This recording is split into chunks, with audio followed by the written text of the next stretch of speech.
Hey everyone, Apple just dropped the release candidate for macOS Tahoe 26. And while it might seem like the final version is just around the corner, don't let the words RC fool you.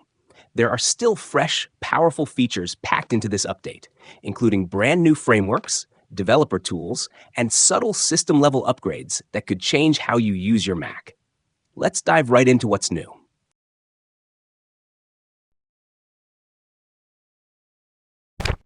One of the headline additions, Recovery Assistant, is a brand new way to get your Mac back on its feet if it fails to start. Instead of manually entering recovery mode, this assistant automatically detects startup issues and offers a guided repair process to help fix them. It's like having a built-in Mac doctor, ready to help even when things go wrong. App Store listings on macOS now include a new accessibility section. These are called accessibility nutrition labels. They highlight which accessibility features are supported in each app. This helps users with specific needs find apps that truly work for them and gives developers a better way to communicate inclusive design.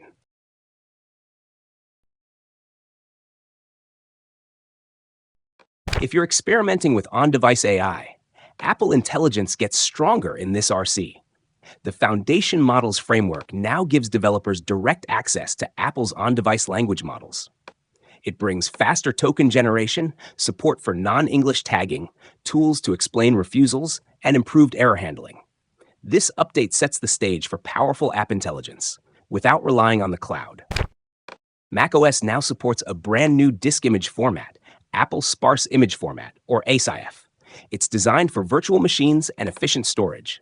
You can create ASIF files using disk utility or the distkutil command in Terminal. It's leaner, smarter, and built for the future of virtualization on the Mac. Got a DualSense or DualSense Edge controller? Now you can pair it with multiple Apple devices and switch between them right from the controller. Plus, pressing the home button now opens a native game overlay, making macOS feel a lot more like a console when gaming. Catalyst apps built with the latest SDK now behave more like true Mac apps. The navigation title is now shown as the window title, not just a subtitle. And toolbar spacing finally works, with fixed and flexible spaces no longer ignored. The result? A more polished UI for apps ported from iOS to Mac.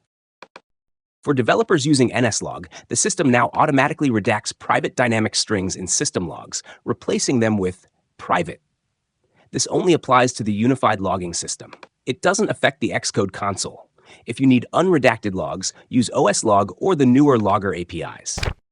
The RC officially adds support for Metal 4, Apple's latest graphics framework. It brings better shader validation, improved indirect command buffers, and new error handling for ray tracing pipelines. Developer tools get a solid boost in this RC. You can now test for Rosetta independence with a simple boot argument, and bugs in Shortcuts, Search, and Safari have been resolved. Swift Charts introduces Chart3D for 3D data visualization, and StoreKit adds support for one-time IAP offers. Also, a few things are gone for good. AGL is removed, TLS 1.0 and 1.1 are disabled by default, and outdated iCloud sync keys for core data are officially deprecated. macOS Tahoe 26 RC is more than just a bug fix patch. It's a full-featured, developer-ready platform for what's next, with on-device AI, better recovery, smarter logs, and improved game and UI experiences. If you're building for the Mac, now's the time to explore what this RC brings, because the final release is closer than ever.